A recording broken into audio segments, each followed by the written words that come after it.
Allez, bonjour à tous. On se retrouve aujourd'hui pour un webinaire sur bien acheter pour mieux manger au quotidien. On va commencer avec un petit quiz. Si vous êtes en replay, n'hésitez pas à mettre pause pour jouer le jeu et répondre de votre côté et voir si du coup vous avez eu tout juste. Pourquoi transformons-nous nos aliments? Plusieurs réponses sont possibles. Pour les rendre plus comestibles, les rendre plus digestes, mieux les conserver, améliorer la sécurité alimentaire ou mieux les ranger, à votre avis? Ça va être pour les 4 premières réponses. La seule réponse qui n'est pas du coup dans le lot des réponses justes va être pour mieux les ranger parce qu'au final ça, il suffit qu'on s'organise avec des petites boîtes et tout ça, hein, quand même. Donc on va retrouver, les rendre plus comestibles et appétissants aussi parce que ça va être hyper important. Le plaisir alimentaire, on ne l'oublie pas, même si on cherche l'optimisation, hein, pour les rendre du coup plus digestes et pour rendre les nutriments plus disponibles au niveau de l'assimilation, au niveau du tube digestif. Ça veut dire pour pouvoir s'en servir au niveau organique, hein. On va améliorer la conservation avec et aussi pour les rendre plus sûrs d'un point de vue bactériologique, évidemment. À votre avis, est-ce que le Nutri-Score, peut-être que vous en avez déjà entendu parler, fait partie des mentions obligatoires que les industriels doivent mettre sur les emballages? Et non, ils ne sont pas obligés. À la suite d'une demande du ministère des Solidarités et de la Santé, Santé publique France a créé un système d'étiquetage nutritionnel à l'avant des emballages. Et pour le coup, c'est sur base de volontariat que les industriels et les producteurs mettent ou non ce Nutri-Score sur leurs produits. On enchaîne avec une autre petite question. À votre avis, quelle est la recommandation de fréquence maximum de consommation des aliments ultra transformés? On va revenir sur la notion d'ultra transformé juste après, hein, on va pouvoir le déterminer, mais à votre avis, comme ça, de par vos connaissances, combien c'est par jour? 2 ou 3? Et ça va être 2 par jour. On se rend compte cependant qu'en France, on a quand même une proportion de personnes qui mangent des aliments ultra transformés assez importante. En 2018, il y avait 36 des Français qui mangeaient, des aliments ultra transformés en moyenne par jour et en 2023, on estime qu'on est entre 30 et 35 des calories ingérées par les adultes qui proviennent de ces aliments ultra transformés.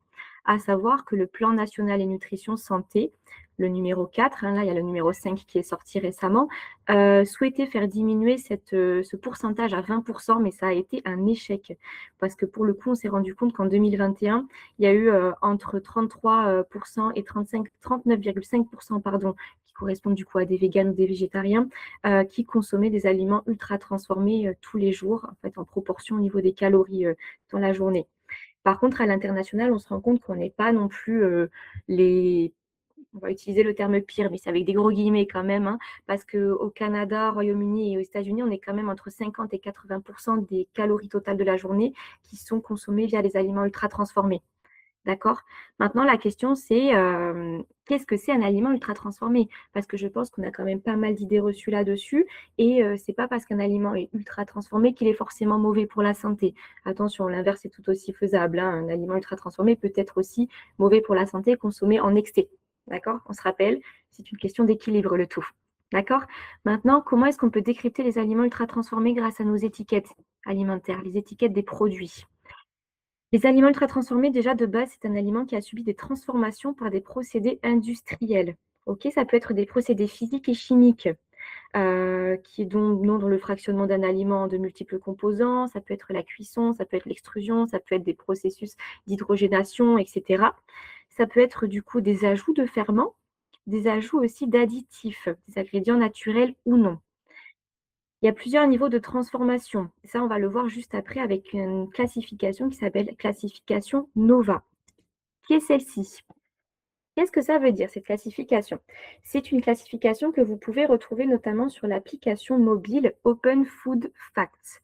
C'est une application qui peut vous aider justement à déterminer le degré de transformation des aliments lorsque vous scannez les produits et que vous faites vos courses. On va partir en fait du groupe 1 au groupe 4. Le groupe 1 étant les aliments qui sont non ou peu transformés. Je vais vous donner un exemple pour chaque groupe. 1, 2, 3, 4. Groupe 1, donc aliments peu ou peu transformés, on va retrouver par exemple le blé. D'accord? Donc ça, il n'y a pas plus brut, hein, le blé, on est voilà, très, très, très peu transformé. Groupe 2, c'est des ingrédients qui sont culinaires. On va par exemple retrouver la farine qui est à base de blé. Par exemple, hein, il y a d'autres farines, hein, pas qu'à base de blé. Le groupe 3, c'est des aliments qui sont transformés. Et c'est là qu'on va se poser la question, est-ce que vu que c'est transformé, c'est forcément mauvais? Non. Le groupe 3, par exemple, à base du blé et de la farine, on peut retrouver le pain. D'accord? Et le groupe 4, aliments ultra transformés, c'est des choses là pour le coup qui ont subi des procédés pardon, industriels, comme ce qu'on disait juste avant. Et là, par exemple, on va retrouver la biscotte industrielle. Si on reprend notre exemple de blé, de farine, de pain et de biscotte. OK. Nova, il est né au début des années 2010 au Brésil et le but, c'était du coup de faire une transition vers une nouvelle culture alimentaire et vers une alimentation qui est mieux maîtrisée et pour limiter justement les risques de dégradation de la santé à force de consommer de ces aliments ultra transformés. On va revenir dessus, hein, sur les conséquences sur la santé juste après. Restons attentifs, il y a pas mal de choses à voir aujourd'hui. D'accord? Dans les aliments ultra transformés, on peut retrouver justement l'ajout d'additifs. Probablement que vous avez déjà entendu que, moins il y a d'additifs, mieux c'est et ce sont des substances qui sont ajoutées intentionnellement aux aliments, par exemple pour les colorer, pour donner davantage de goût, pour les texturer aussi et surtout pour augmenter la conservation de ces aliments. D'accord? Là, vous avez une liste non exhaustive de ces additifs qui existent et en fait, on les retrouve sur les ingrédients, sur la liste des ingrédients à l'envers du paquet, grâce à cette mention de «E quelque chose» derrière. D'accord? Ça, c'est hyper intéressant de regarder justement, dans cette liste d'ingrédients. Il faut savoir qu'en Europe quand même, enfin dans l'Union européenne, on a quand même plus de 300 additifs alimentaires qui sont autorisés, hein et tous font l'objet d'une évaluation de l'Autorité européenne de sécurité alimentaire et mais c'est pas parce qu'ils sont tous autorisés qu'ils sont forcément tous bons pour la santé, parce qu'il y a quand même cette notion de dose, hein, de dose et de fréquence, de récurrence de consommation. OK? Tout à l'heure, je vous disais que, tout ce qui était aliments ultra transformés, ça pouvait avoir un impact, assez important sur la santé. On va revenir dessus. Je vous invite quand même à être relativement attentif et attentive sur cette, slide, parce qu'on va dire pas mal de choses qui sont hyper importantes, pertinentes et à garder à l'esprit. Les aliments ultra transformés, lorsqu'ils sont consommés en excès ou avec une fréquence qui est trop importante ou avec des aliments du coup dedans, des additifs, des conservateurs qui peuvent avoir des effets néfastes sur la santé, on va retrouver justement pas mal de dégradation au niveau de tout ce que vous voyez marqué sur la slide. Les maladies neurodégénératives, le surpoids, l'obésité, le diabète, etc. Si on fait un petit point dessus, parce que c'est pour moi hyper important que l'on comprenne pourquoi ça a un impact sur la santé, on va se rendre compte que, par exemple, sur la première partie maladie dégénérative, je suis désolée, c'est un petit peu dur à dire, on va avoir, du coup, une propension assez importante pour l'Alzheimer, Parkinson. Pourquoi? Parce qu'en fait, une consommation trop importante d'aliments ultra transformés, ça va venir, altérer le fonctionnement de notre hippocampe, qui est du coup une zone de notre cerveau. Cette zone de notre cerveau, elle est responsable du contrôle de l'humeur, de la mémorisation, de la concentration et de l'acquisition de connaissances. Pour le coup, consommer trop d'aliments ultra transformés, ça va amener une certaine dégradation de cet hippocampe et de ses capacités et pour le coup, on peut retrouver aussi justement dans la notion dans le cas des grossesses, une alimentation ultra transformée va engendrer, une difficulté de développement, de l'hippocampe chez le bébé. D'accord? Donc ça, c'est aussi hyper important de faire de la prévention lorsque l'on est enceinte sur une alimentation qui va être le plus brute possible pour justement éviter les troubles de développement de l'enfant. Au niveau du surpoids et de l'obésité, qui est le point suivant, une alimentation ultra transformée est un facteur de risque, hein, et on a un risque de 15 plus élevé de devenir en surpoids ou obèse chez les, participants ayant un poids normal, au début d'une étude qui a été menée pour savoir l'impact de cette alimentation ultra transformée, OK, sur les différents organismes. Au niveau du cancer, on est quand même sur une augmentation de 10 de la proportion d'aliments ultra transformés dans le régime alimentaire. C'est révélé être associé à une augmentation de plus de 10 des risques de développer un cancer global ou un cancer du sein en particulier. À savoir que le cancer du sein est un des cancers les plus fréquents, hein, au niveau proportion dans la population générale. OK? Donc là, on se rend compte qu'en fait, on a aussi un risque d'altération du microbiote. À savoir que notre microbiote intestinal, c'est quoi? C'est, l'ensemble des organismes, micro-organismes et bactéries qui agissent en fait en synergie dans notre intestin et qui vont avoir de nombreux rôles au niveau métabolique.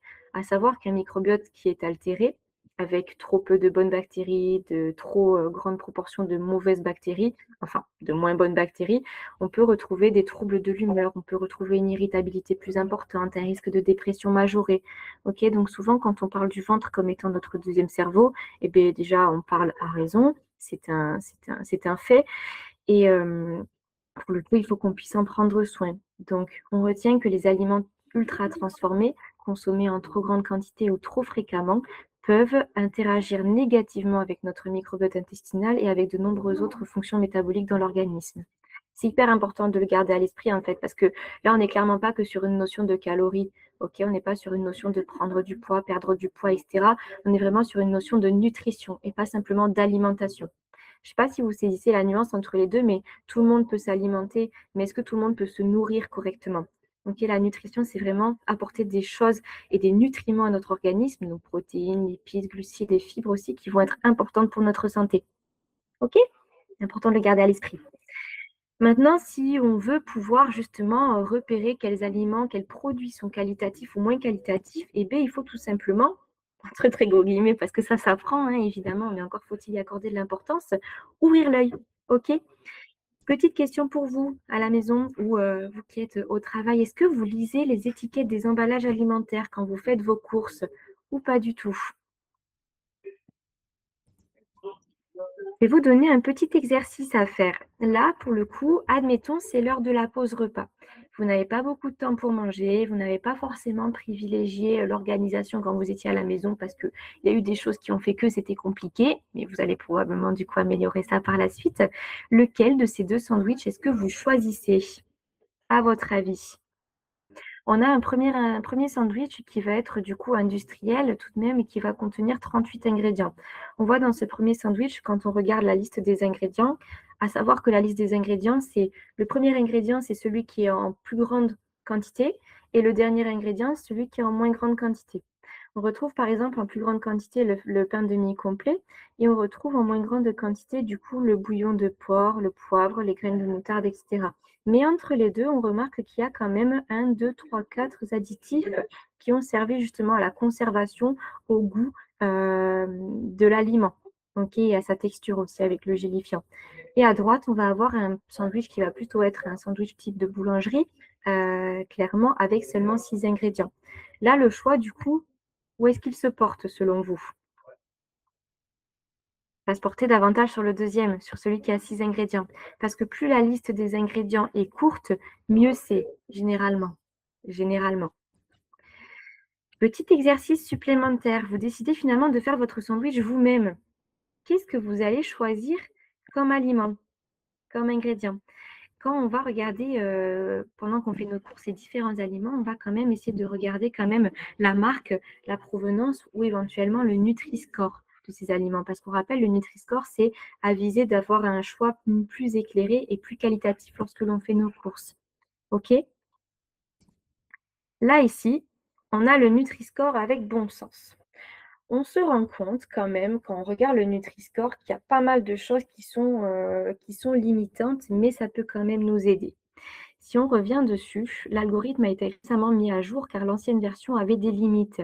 Certains aliments en catégorie A et B n'étaient pas spécialement intéressants pour la santé, comme les poissons panés ou le Coca Zéro qu'on retrouve dans les deux premières propositions qui sont juste ici. Et vous voyez qu'ils sont Nutri-Score A et B, et pour autant l'indice NOVA qui est marqué juste après, il est 4, donc ça veut dire ultra transformé. Personnellement, j'ai plus tendance à conseiller à mes patients de se concentrer sur cet indice NOVA plutôt que sur le Nutri-Score. Parce que les chocs à pic du petit déjeuner Nutri-Score,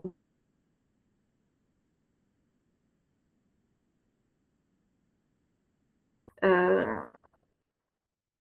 pas possible. OK? D'accord. Donc maintenant, il y a désormais une nouvelle méthode de calcul avec les édulcorants pénalisés. Et donc, quand Nutri-Score, c'est des oméga 3 et de l'huile d'olive, aussi, il s'agit en fait de la quantité qu'on va consommer. Le Nutri-Score, il est aussi il a été créé à partir de 100 grammes d'aliments. Sauf que c'est quand même relativement rare qu'on consomme 100 grammes d'huile d'olive. Du coup, ça voudrait dire que c'est trop rare. Que non, l'huile d'olive est très qualitative. Ok. Il faut absolument qu'on puisse se concentrer sur tout ça, hein. Et pour le coup, pour classer chaque produit, Nutri-Score prend en compte, voilà, comme je disais, 100 grammes de produits avec la teneur en nutriments et en aliments à favoriser, donc les fibres, les protéines, les fruits et légumes et les légumes secs, et les nutriments à limiter, avec notamment les acides gras saturés, le sucre et le sel. OK? Là, du coup, si on regarde ce paquet, qu'est-ce qu'on regarde? Bon, en même temps, à part regarder le poids net en bas à droite, et le et le code barre, on se doute bien qu'il faut regarder le tableau des valeurs nutritionnelles et la liste des ingrédients tout de même. Là, du coup, ce que je vous disais tout à l'heure, la liste des ingrédients, est-ce qu'elle est longue? Est-ce qu'elle est courte? Quels sont les 2 premiers ingrédients aussi? Parce que je vous disais que justement, premier ingrédient le plus majoritaire et ça va en décroissant. OK? Est-ce qu'il y a des ingrédients inconnus? Est-ce qu'il y a des additifs? Est-ce qu'il y a des conservateurs? Est-ce que, il y a des ingrédients qui n'ont rien à faire dans du pain, par exemple? Je vous donne un exemple qui m'a assez marqué récemment. Petit racontage de vie, mais ça va être intéressant, vous verrez. Je regardais de la chair à saucisse aux courses, de la farce à légumes du coup, et je me suis rendu compte en lisant la liste des ingrédients qu'on retrouvait du sirop de glucose dedans. Est-ce que ça a quelque chose à y faire? Absolument pas. Donc pour le coup, je l'ai reposé, je me suis débrouillée toute seule, parce que c'est bien aussi d'apprendre à faire par soi-même. À côté de ça, on regarde le tableau des valeurs nutritionnelles. C'est intéressant, ce tableau des valeurs nutritionnelles, c'est peut-être ce qui est un petit peu plus touchy, si je peux me permettre d'utiliser ce mot, un petit peu plus compliqué, voilà. C'est parce qu'en fait, on ne sait jamais trop quoi regarder. Est-ce qu'on regarde seulement les calories? Absolument pas. Absolument pas. On va d'abord regarder les matières grasses. On va regarder quel type de graisse est-ce que c'est. Est-ce que ce sont des matières grasses avec beaucoup d'acides gras saturés? Là, par exemple, on se rend compte dans cette tartine-là qu'on a 6,8% de matières grasses en grammes, pardon, contre 0,5 grammes d'acides gras saturés. C'est très bien, c'est qualitatif. À savoir que ces acides gras saturés sont des acides gras qui vont avoir un effet négatif sur votre santé cardiovasculaire. Ok, c'est pour ça que c'est important de faire attention à ça. Si on a autant de matières grasses que d'acides gras saturés, on peut se dire que le produit n'est pas forcément qualitatif et que dans ces cas-là, sa consommation sera occasionnelle et non pas régulière. OK?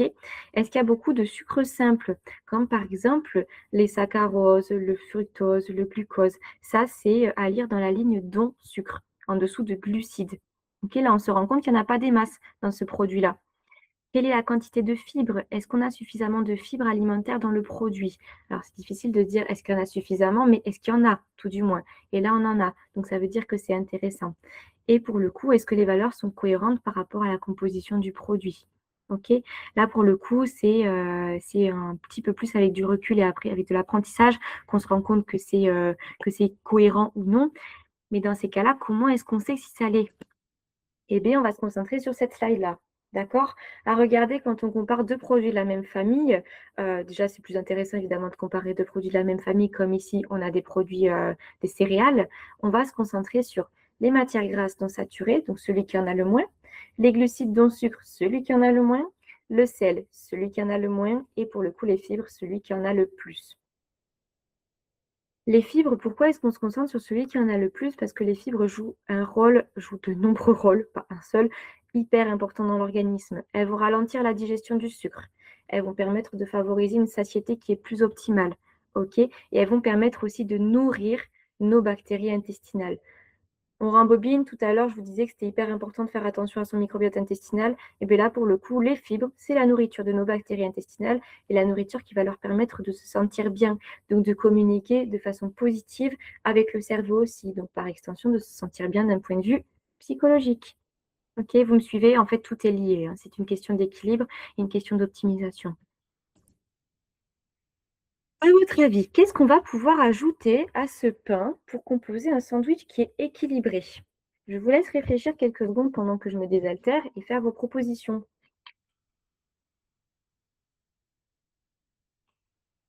Oui, parce que c'est important de boire aussi, hein, dans l'équilibre alimentaire, soit dit en passant.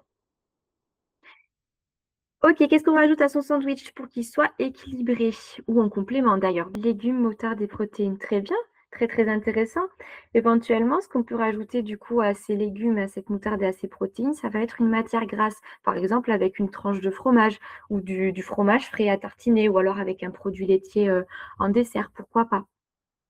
C'est top, c'est top. Ça va être hyper intéressant. C'est une très bonne proposition du coup, ce que vous avez dit. En protéines, ça va être intéressant, par exemple, de rajouter, du filet de maquereau, des sardines, du thon ou une tranche, de jambon, de dinde, de porc ou de poulet, sans nitrites, si de préférence, parce que les nitrites sont du coup, des éléments rajoutés par les industriels pour la conservation et qui sont pas très, très positifs pour le microbiote intestinal. On va Pourquoi pas, rajouter aussi, des haricots rouges, pour le coup, comme, apport en protéines ou des pois chiches en complément à côté, une petite salade à côté. On peut s'ajouter des œufs durs aussi. Ça, c'est hyper intéressant, ou la viande des grisons, du jambon de Parme, mais le jambon de Parme avec un petit peu plus de précaution quand même. On est sur une recommandation, un maximum 50 grammes de charcuterie par semaine, d'accord?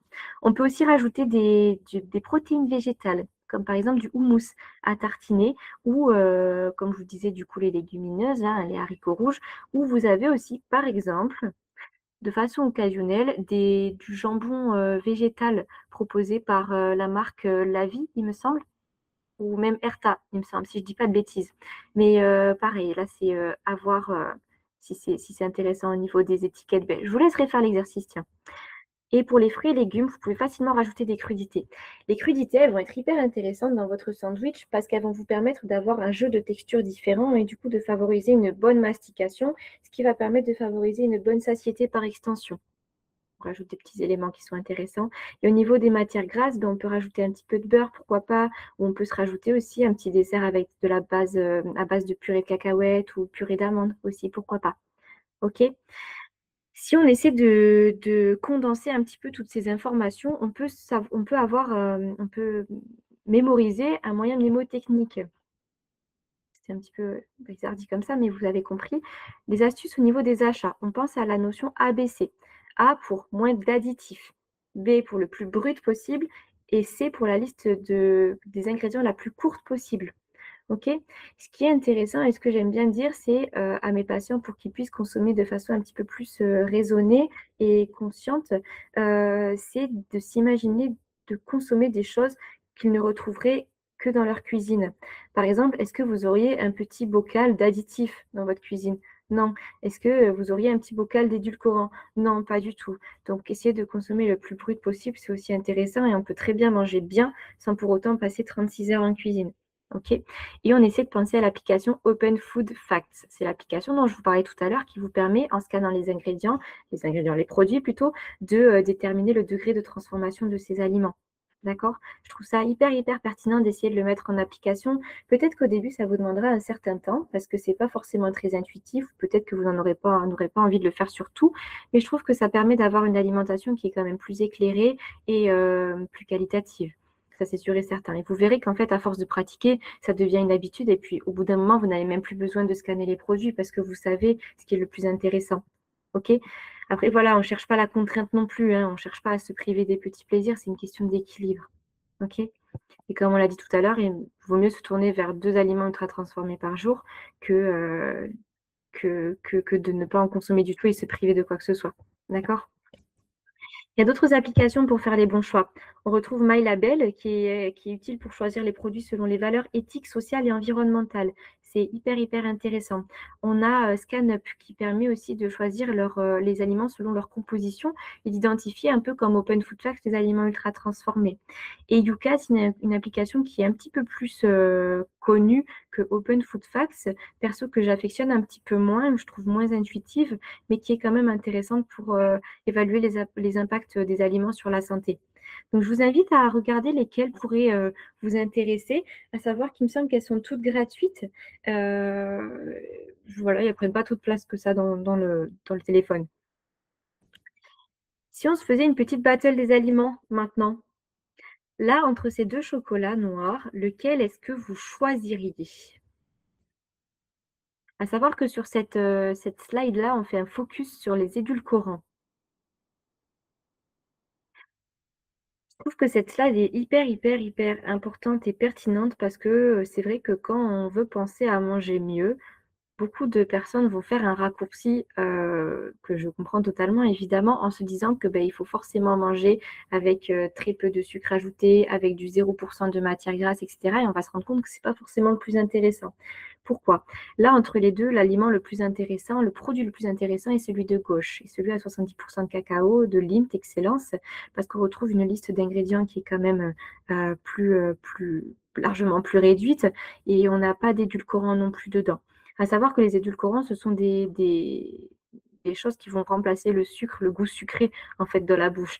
Donc, des fois, il vaut mieux quand même choisir un aliment qui est peut-être, plus gras, comme pourquoi pas le et plus sucré avec le Lindt Excellence et on va en consommer moins, du coup, parce qu'on sera largement satisfait du goût que ça a. Alors que dans le produit de droite, on va se dire: «OK, j'ai pas eu suffisamment le goût du sucré ou le goût du gras, donc je vais avoir tendance à en manger davantage». Et au final, ce sera largement équivalent, alors que si vous aviez pris le premier produit de base, ça aurait été mieux, OK? D'un point de vue consommation, hein, éclairé.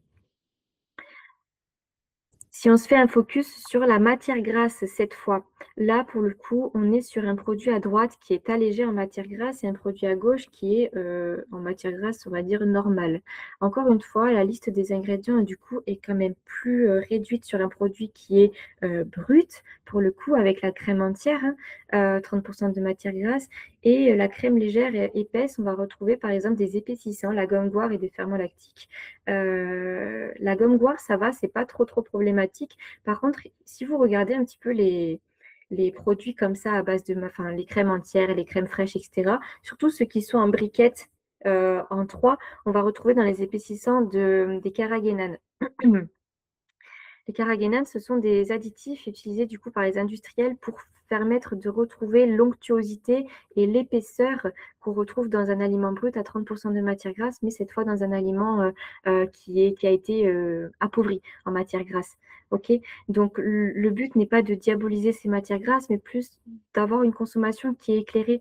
Éventuellement, si vous prenez je vous conseille de prendre le premier produit, donc à 30 de matière grasse, mais d'en consommer éventuellement un petit peu moins. Vous voyez? Parce qu'au niveau de la texture, ce sera plus agréable, en bouche, ce sera plus agréable. Vous voyez?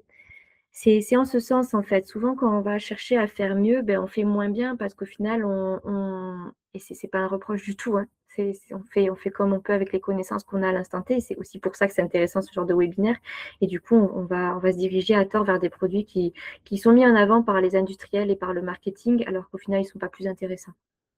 Parce que ça, le marketing, on en tient un bon bout aussi, hein. Soit dit en passant.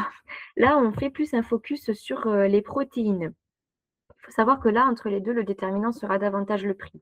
Souvent, on pense que le skyr, parce que c'est mis en avant d'un point de vue marketing, c'est plus intéressant que les petits Yoplait, les petits Suisses ou les petits fromages frais, alors qu'au final, l'apport en protéines est équivalent et pour le coup, le prix est plus intéressant quand on se dirige vers les petits Yoplait. OK? Le skyr, on est plus sur quelque chose de marketing. D'accord? Donc là, pour le coup, ils sont globalement équivalents et c'est plus une question de connaissance et juste pour information, vous savez, il y a un petit papier qui entoure, les petits Yoplait, c'est traité au sorbate de potassium ou au calcium, mais c'est un conservateur qui est naturel et qui est pour éviter les moisissures. Donc c'est pas un conservateur qui est problématique. Là, on a fait quand même un énorme focus sur, alimentation ultra transformée et cetera, choix de produits via, utilisation d'applications qui peuvent nous aider et nous éclairer là-dedans, Nutri-Score, l'indicateur Nova et cetera. Donc là, on va parler un petit peu de tout ce qui va être consommation locale, de saison et bio. Est-ce que vous regardez la provenance de vos aliments quand vous faites vos courses ou pas du tout?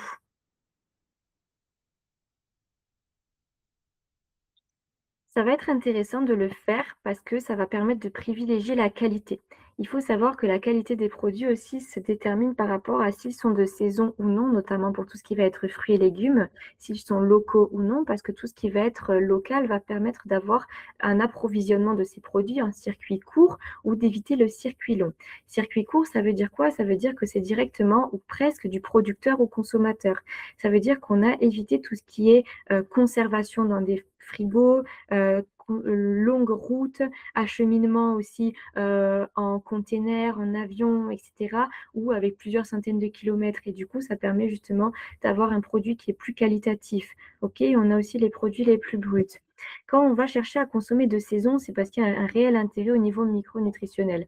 Micronutritionnel, ça va être vitamines, minéraux, oligo-éléments. d'accord?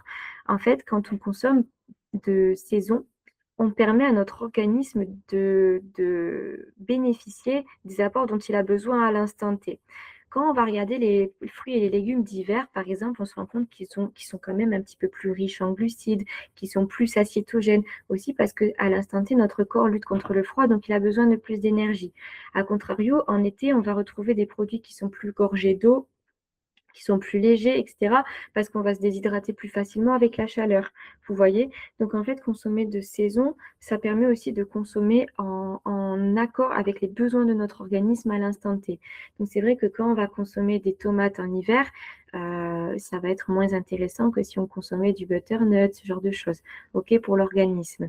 Pour les produits locaux, c'est ce que je vous disais avec les circuits courts, la vente directe à la ferme, les marchés, les drives fermiers qui sont proposés aussi en point relais. Pour le coup, on a les AMAT aussi qui sont hyper intéressantes, qui sont des partenariats conso-producteurs. Et ça, je vous invite à vous rapprocher des mairies parce que vous avez du coup des petits producteurs qui peuvent se rendre disponibles à certains points stratégiques des différents villages et du coup avoir des paniers locaux et de saison de produits locaux du coup et de saison. D'accord? Et brut, pour le coup, bah, c'est les aliments qui sont bruts ou peu transformés, hein, qui contiennent, pas ou peu de sucre ajouté, peu de graisses transformées ou d'additifs tels que les colorants, les arômes, les conservateurs et les émulsifiants dont on parlait tout à l'heure. OK? Comment est-ce qu'on fait maintenant pour privilégier la qualité? C'est facile, hein, de dire produits de saison, locaux, nanana, tout ça, mais on a aussi des labels qui peuvent nous orienter plus facilement. On a, du coup, le label du coup d'agriculture biologique, on a, la pêche durable MSC aussi, sur tout ce qui va être conserve de poissons, de petits poissons gras, au niveau de la durabilité et au niveau de la qualité, on a le label rouge, par exemple. Le label rouge, c'est, un label qui atteste qu'une denrée alimentaire, un produit agricole non alimentaire et non transformés possèdent des caractéristiques spécifiques, avec un niveau de qualité qui est supérieur par rapport aux autres produits courants. Par exemple, si vous choisissez vos œufs, essayez de privilégier le label rouge ou alors essayez de privilégier le label bleu blanc cœur qu'on peut retrouver aussi facilement sur ces produits-là. Le label bleu blanc cœur, en fait, ça va être du coup un label qui répond à des objectifs de santé publique par rapport à des apports nutritionnels conseillés. euh, et ces bienfaits nutritionnels ont largement été démontrés en études scientifiques. Par exemple, les œufs qui ont un label bleu blanc cœur, ça va être des poules qui auront été nourries à base de graines de lin, à base de toutes ces graines en fait qui auront un apport nutritionnel intéressant, beaucoup plus intéressant que les œufs de poules qui auront été élevés en cage et qui auront eu comme alimentation quelque chose de très très beaucoup plus appauvri, on va dire, en qualité nutritionnelle. D'accord? Donc je vous invite du coup à être un petit peu plus observateur, observatrice sur ces différents labels et à orienter vos choix vers ces labels-là. OK? Si on peut, récapituler en fait, de façon simple et concise, on va essayer de se diriger vers 2 aliments ultra transformés par jour max. OK? Donc là, par exemple, si je vous donne un exemple avec les produits laitiers qu'on a vus tout à l'heure, et bien, on va faire en sorte de privilégier, par exemple, du fromage blanc ou des petits suisses et cetera, plutôt que des crèmes dessert qui seront beaucoup plus sucrées, beaucoup plus transformées, OK? Beaucoup plus grasses aussi. Si on prend l'exemple des céréales du petit déjeuner, on va éviter de se diriger vers toutes ces marques qui ont des animaux en images marketing sur la boîte, par exemple, hein, sans citer quoi que ce soit, Frosties par exemple. Et on va se diriger vers du muesli fait maison ou du muesli qui va plutôt être bio de la marque Bjork par exemple. OK? Vous avez des recettes qui sont largement accessibles et très, très facilement réalisables chez vous pour pouvoir, orienter, vos choix. On va se diriger vers du fait maison aussi. On va faire en sorte que l'organisation suive derrière. Comme je vous disais tout à l'heure, il n'y a pas besoin de passer 3 heures, bon j'ai dit 36 heures, mais c'était peut-être un peu abusé, 3 heures en cuisine pour que on puisse bien manger. On peut très bien faire de l'assemblage, utiliser des épices, euh, des assaisonnements, des aromates qu'on peut congeler facilement aussi pour donner du goût à nos repas, sans que pour autant ça nous demande une organisation qui est folle. OK. En tout cas, c'est idéal et si vous avez tendance du coup à manger, chez vous, ou même au travail pardon, en prenant votre gamelle, vous pouvez facilement vous faire une organisation là-dessus. OK. J'ai été plus rapide que prévu. Écoutez, beh, écoute, ça va nous laisser place aux questions. Vous allez, repartir, j'espère, avec un petit objectif à mettre en place chez vous. Quel va être cet objectif? Je vous invite à en avoir un ou 2 parmi cette liste. Ça peut être justement cuisiner plus souvent, comme ce que je viens de dire, cuisiner plus souvent, faire de l'assemblage, vous poser chez vous et vous faire une liste du coup d'aliments que vous verriez bien de manger, que vous imagineriez bien en recette. Si vous avez des difficultés, par exemple, avec la consommation de légumes, beh, je vous invite à vous renseigner sur quels sont les fruits et les légumes de saison actuellement. Comment est-ce que j'imagine ces fruits et ces légumes en recette? OK? Utiliser ABC aux courses aussi. Moins d'additifs, plus brut, la liste des ingrédients la plus courte possible. Ça peut être essayer de vous familiariser avec applications, dont je vous parlais comme Open Food Facts pour lire l'envers des emballages, pardon. OK? Ça peut être du coup un ou 2 objectifs que je vous invite vraiment, vraiment à mettre en place au quotidien. Voilà, après c'est comme pour tout. L'objectif est d'apprendre à mieux manger. Donc c'est vrai qu'au début, ça peut vous demander un certain effort. Ça peut vous faire vous dire: «Ah mince, j'ai oublié de faire ci, j'ai oublié de faire ça». Mais c'est pas grave, c'est de l'apprentissage et c'est pour avoir une vision sur le moyen long terme, une vision plus éclairée, plus consciente et aussi avec, l'acquisition de certaines connaissances pour optimiser votre alimentation, votre nutrition et par extension, optimiser votre santé aussi et votre bien-être aussi au travail notamment et dans votre vie de tous les jours.